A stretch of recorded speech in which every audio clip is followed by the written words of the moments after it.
All right. So you've been campaigning. Yep. And what were some of the common themes that you heard as you were campaigning from people in the villages and in the cities? Right. Well, I mean, in India generally, I think there are basically two sets of campaigns running in parallel. We are running a campaign that's largely focused on the economic distress that's been promoted in this country by the extraordinarily inept management of the Modi government. Unemployment is at a 45-year high. Farmer suicides are facing an all-time record high. We are looking at stagnation in exports, industrial production, you name it. And we have, thanks to the folly of demonetization, taken a 2% cut in the projected economic growth for the last couple of years. Instead of creating 2 crore jobs a year, as he said he would, we have now 20 million jobs a year. We've actually lost 11 million jobs last year, according to a neutral body, the Center for the Monitoring of the Indian Economy. So we are looking at economic ineptitude of such colossal proportions that it's affected the daily lives and, more important, the future prospects of the vast majority of Indians. The promised achhe din, or good days, never came. And that's something that naturally we address a lot in our speeches.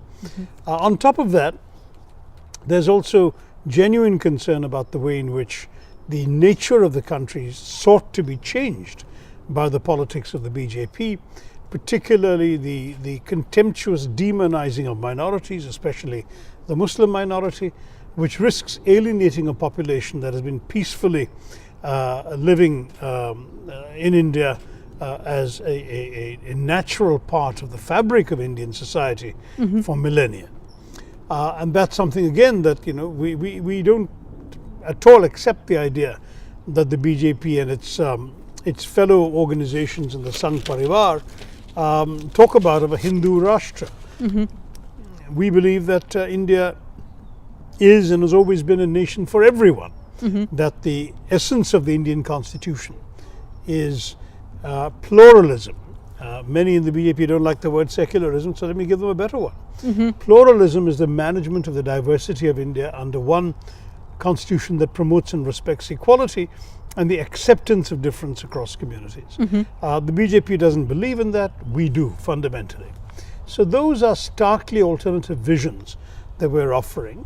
In parallel, the BJP is trying to run a very different campaign because they've got nothing to say in their own defense about the economy, about jobs, about any of the issues that we're raising.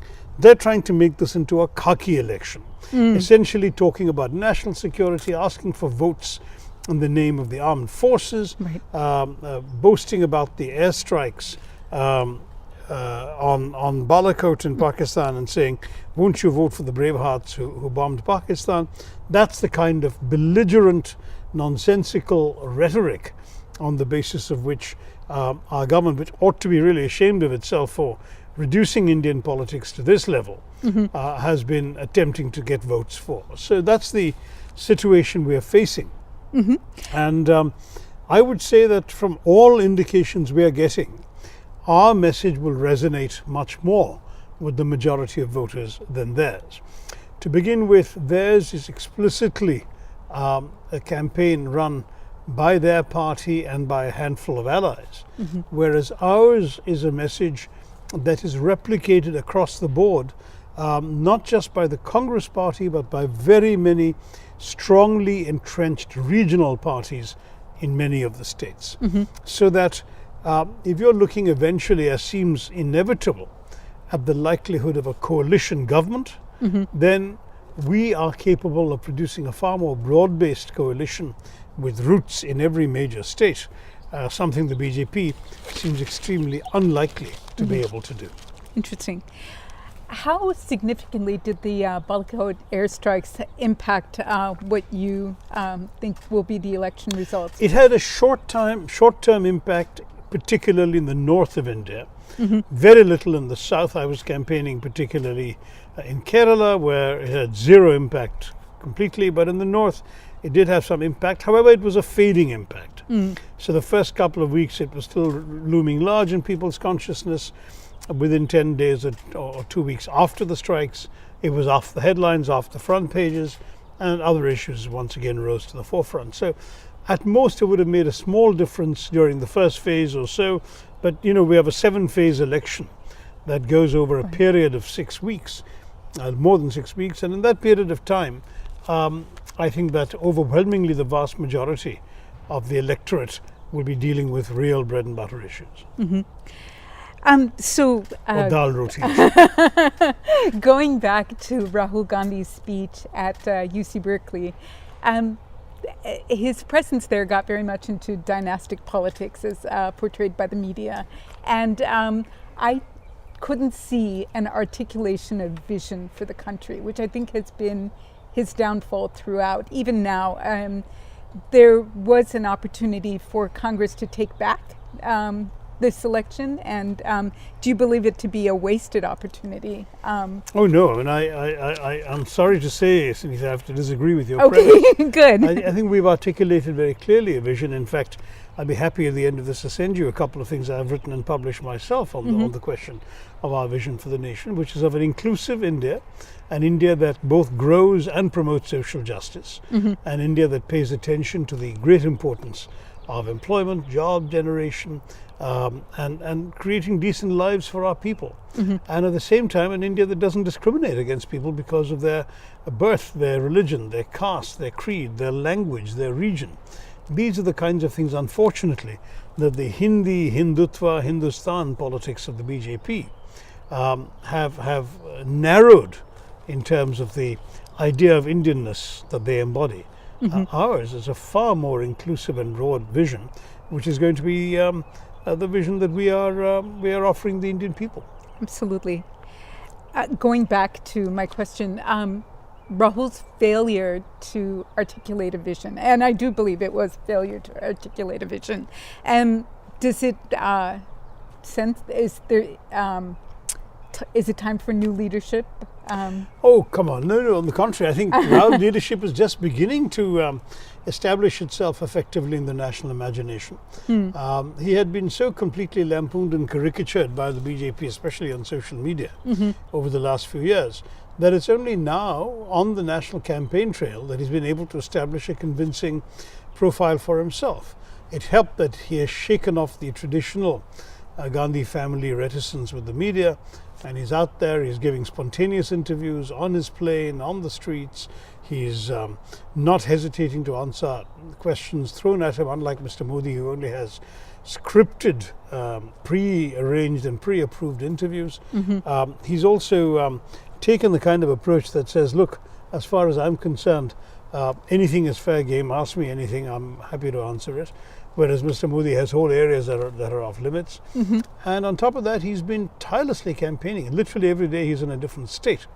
And as a result, he's completely shaken off the so-called Pappu image that the BJP tried to foist on him. And he is now, much more so than even a year ago, seen as a credible national leader and a more than viable alternative to the present megalomaniac rule of Mr. Modi. Absolutely. Arun Shourie had characterized the BJP as Congress with cow. And the BJP over the last 4 years has managed to grab many of Congress's ideas and repurpose them as its own. And given the manifesto that came out, did you see elements of your party's vision for India emerge in that? Yes, that's pretty true in the sense that the BJP is not a game-changing government, it's a name-changing government. They took our schemes, changed the name. So Dr. Manmohan Singh's scheme of direct benefits transfer into newly opened bank accounts, which had begun very well in the last 3 years of his tenure, suddenly became Jan Dhan, which of course sounds so much better than direct benefits transfer. And, but they also brought in distortions that were never intended to be there by us. For example, the Aadhaar card, which was meant to be a number that would guarantee poor people, the beneficiaries of government loans and government grants, a secure way of identifying themselves and receiving the grants directly. That was suddenly repurposed by the BJP which had opposed Aadhaar when we introduced it, Right. into something that became an all-intrusive instrument of a big brother state, where you couldn't even acquire a SIM card for a mobile phone without giving an Aadhaar number, where you couldn't use your credit card without giving an Aadhaar number, where you couldn't open a bank account even in a private bank without giving your Aadhaar number. So it no longer had anything to do with government benefits, but became an intrusive requirement that actually enabled the government to intrude in your private life. And that's when the Supreme Court fortunately stepped in and said this is a violative of the right of privacy, and they struck it down. But that's an example of how, in just changing names, in some cases the government also changed the purposes of what we're trying to do. And if you look objectively at the things that they opposed when we were in power and then they changed, it was almost always for the worst. To give you an example, the GST, which was an excellent Congress idea, resisted for a decade by Narendra Modi as Chief Minister of Gujarat and by the BJP. And in an illustration of the credo that where you stand depends on where you sit, the moment you started sitting in Delhi, everything you opposed suddenly became wise. Right. It wasn't wise when the Congress was doing it, but then he wrecked the way it was conceived. So the GST was conceived by the Congress Party as a simple, one-rate, all-inclusive tax that would cover all goods and services. Instead of which, they made it into this. They took this sleek horse of the Congress GST and converted it into an ungainly camel with lots of humps, with 5 rates, then a special 3% rate for their favored gold dealers, and a special 43% rate for luxury cars, and God knows what else. And on top of that, they left out very many goods and services from the purview of GST, with the result that they created rampant confusion in the system to replace the earlier confusion of multiple overlapping state and central taxes, octroys, and other duties. So what was going to be a game-changing transformation of the nation's tax environment instead became a complete dog's breakfast. Now, we have pledged, if we come to power, we're going to go right back to the original idea and simplify GST into one rate for all. But the BJP has essentially messed up something which was a good idea when we had it. And so in many ways, their ineptitude has consisted not only of foolish mistakes like demonetization, which an economics undergraduate could have explained to them was a bad idea, but also taking good ideas and messing them up, botching up their implementation, as with GST. Absolutely. How confident are you that Congress is going to be able to create the kind of coalition it needs to lead the government? Very confident, because the large number of opposition parties that are not allied with us at the pre-poll stage will definitely not want to ally with the BJP in a post-poll stage, and if they are going to ally with anybody, it'll be with us. The obvious examples are Mamata Banerjee's Trinamool Congress, Mayawati and Akhilesh in UP with their Bahujan Samaj Party and Samajwadi Party respectively. Quite conceivably Chandrababu Naidu of the Telugu Desam, quite conceivably even a couple of the other parties that are taking a very neutral position at the moment, like YSR in Andhra and TRS in Telangana. And for all these reasons, one can't imagine that the Congress would find it difficult to form UPA 3, because there would be far more willing partners than the BJP would find to get NDA 3. So to focus a little bit on U.S.-India relations, which have dampened a bit since Trump took office. We are now facing sanctions for buying Iranian oil. Wilbur Ross just made a statement yesterday about how difficult it was to enter the India market because of barriers. And how would Congress conceivably handle the dampened relationship? Could it... Well, there are many things that we are very proud of having initiated. We opened many doors in that relationship, and as you know, the Indo-US nuclear deal was a triumph of Indian diplomacy under UPA 1 and 2. So my argument is that we have demonstrated over the years that this relationship is safe in our hands. It's always unwise in the heat of an election campaign to talk about the future foreign policy relationships of the country, but broadly speaking, India is a country that has managed good relationships over the years with various countries without letting them necessarily affect our relationships with third parties. We've kept a good relationship going with the US without necessarily antagonizing China. We have been able to stay friends of both the Israelis and the Palestinians. We've been friendly with both Iran and Saudi Arabia. So it's not as if as a country we felt obliged to pick and choose. Now in the case of Iran, it's the US that wants us to pick and choose. We'll have to study that very carefully, because there are good objective reasons why we need Iranian oil. Namely, they're the closest supplier. They give us a significant amount. They give it to us for rupees, and the transport cost is the least because it's so nearby. So all of these factors cannot just be lightly cast aside. On the other hand, nor can you lightly disregard the prospect of sanctions, because our economy is increasingly entwined with the US economy, and there would have to be a very serious cost-benefit analysis, which may prove that despite the advantages of Iranian oil, the disadvantages of undergoing sanctions may oblige us to rethink our approach. I mean, no country, no sovereign nation likes being dictated to by another country, least of all about its relations with a third country.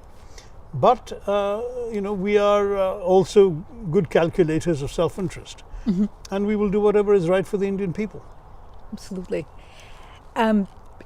To what extent has the Modi government, you're going to be speaking at Thai tomorrow, and I imagine that you're going to be speaking quite extensively on this. Do you think that India's economic growth with the US has improved under the current government? And given that much of its economic growth is now with states rather than with the central government, could you talk a little bit about that?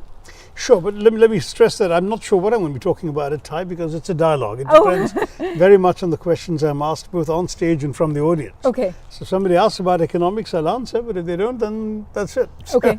But as far as economics is concerned, I would say that economic growth in India is actually one of the great success stories of the world economy, despite the ineptitude of the Modi government. And therefore, I feel that the US has every objective interest to remain interested in India, even if some of them are concerned about trade barriers and so on.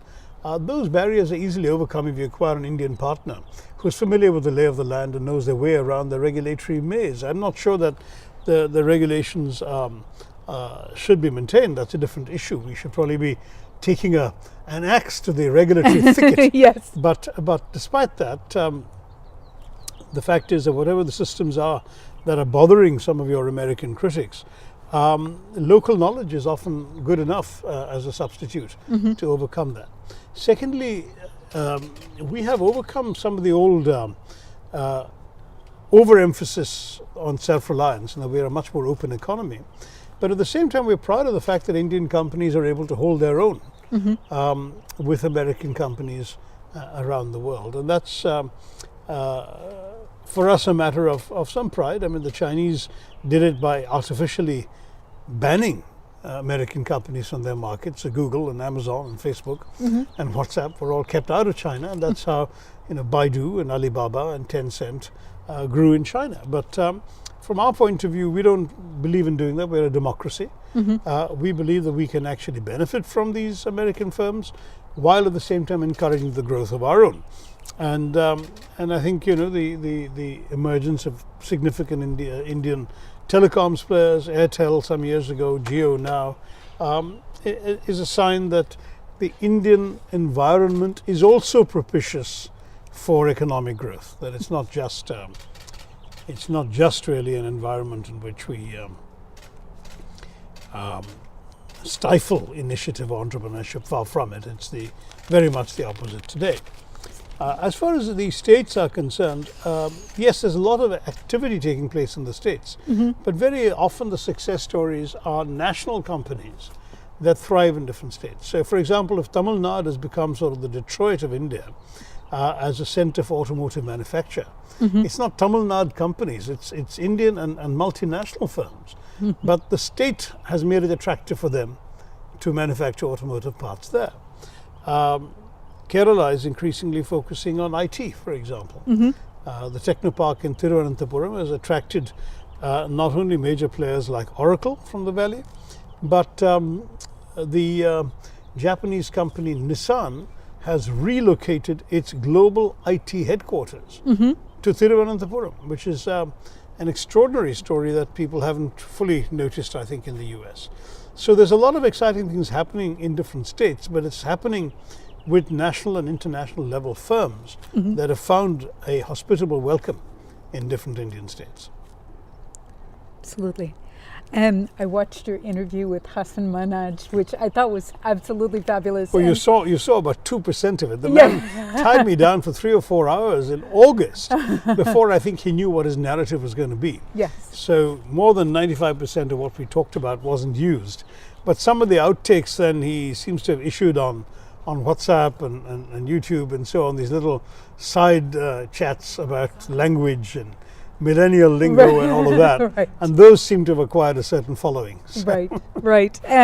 So in that interview, though, the part that got in was you spoke about this election being, and I'm paraphrasing you, being the recapturing of India's soul. Yeah, absolutely. And I wonder if you could expand on that, because all I got to see was that little bit. Yeah, no, it is a battle for India's soul. It's not just an ordinary election. And what do I mean by that? I mean that going right back to the freedom struggle for India, our freedom struggle divided not on ideological grounds. It wasn't Marxists versus capitalists or Democrats versus authoritarians or whatever. It divided on religious grounds. One set of people saying that religion should be the determinant of nationhood. That was the idea of Pakistan, and they created a country on that basis. And the other set of people said, no, religion shall not be the determinant of nationhood. Our freedom struggle is for everybody, irrespective of language or religion or caste or creed or region. And therefore the country we win freedom for will be a country for everyone as well. That was the idea of India. That's as fundamental as you can get to divergence. Now, when the idea of India was enshrined in the Constitution of India, it enshrined, amongst other things, equality, freedom of worship, freedom of religion, freedom of propagation of religion for that matter. It enshrined a system that made it essentially illegal to discriminate against somebody because of mere factors related to their birth. Whether it was their ethnicity, their language, their religion, their caste, etc. Though there was affirmative action for those who had been discriminated against for millennia, the Constitution did not embody any difference between people. Now that is something so fundamental to the soul of what India is all about. It in many ways reflects millennia of what Swami Vivekananda described as the acceptance of difference. He spoke memorably in Chicago in 1893 of Hinduism being a faith not just of tolerance but of acceptance, which is something I read as a child and stayed with me ever since. It's one of the most important philosophical underpinnings for me of what Indianness is all about. Because tolerance ultimately is a patronizing idea. Tolerance says, I have the truth, you are in error, but I shall magnanimously indulge you in the right to be wrong. Whereas acceptance says, no, I believe I have the truth, you believe you have the truth, I will respect your truth, please respect my truth. And to my mind, that seems an absolutely sensible way not only of Hinduism living side by side with other faiths, but of Indians living side by side with each other. If none of us is confronting our fellow citizens of other faiths, burdened by the idea that one of us is in a superior position to the other, we create a far more healthy relationship of equality and mutual respect. And that's a great basis for a democracy to flourish in a multi-religious society. Now that's what the soul of India, to my mind, is all about. It's being threatened by the fact that for the first time we have a political movement in power that doesn't subscribe to the idea of India, that has an alternative idea, the idea of Pakistan, that is the idea that religion should determine your nationality. And to them, if Pakistan is a country for Muslims, India should be a country for Hindus. Exactly the logic that Nehru and Mahatma Gandhi and Maulana Azad rejected. And so they're taking this idea of Pakistan and smuggling it into India, which is by many years ago, Jawaharlal Nehru and more recently myself have denounced the idea of creating a Hindu Pakistan on the soil of India. That as far as we're concerned, we would no longer be the India that Mahatma Gandhi fought to free if we became that kind of country. And let's face it, this idea of making India into a Hindu Rashtra was always a fringe idea. As late as 1984, that's the fourth decade of India's independence, the BJP won 2 seats in parliament. It really is a steady rise up the slippery, greasy pole, as it were, from 1984 to today, that has given us the reality of BJP majoritarian rule. And I think that if they were in a position to consolidate their power in both houses of parliament and in a majority of the states, there would no longer be anything preventing them from amending the constitution, bringing in their idea of India, and thereby completely destroying the essence of India's soul. So for us, fighting for the India that I've certainly believed in and cherished all these years requires ensuring that the BJP's project of undoing what India is all about is stopped in its tracks. Absolutely. Fantastic. I think Thanks. we're out of time. I have to ask one last question, given your background. The U.S. is currently facing essentially a refugee crisis of its own. How do you see this playing out? And how would you, if you were leading the government here, how would you fashion this? I would say, if I were leading the government here, that America is a big, rich country with lots of people, and that the refugees you're having to accommodate are merely a small drop in a very large bucket. Absolutely. And that the refugees have, by and large, contributed extremely well to the success and prosperity of America. Let's not forget a certain Albert Einstein was a refugee when he came here, and there are many others coming from, fleeing persecution in their own lands, who have made very successful stories for themselves and for America. And that this very narrow-minded, short-term thinking vitiates the message at the bottom of the Statue of Liberty, that you are turning away the tired, the poor, the huddled masses yearning to breathe free. Then are you still the America of that statue? That is a good question. Yeah, Thanks very absolutely. much. Pleasure. Thank you. Thank you, Sunita. Good.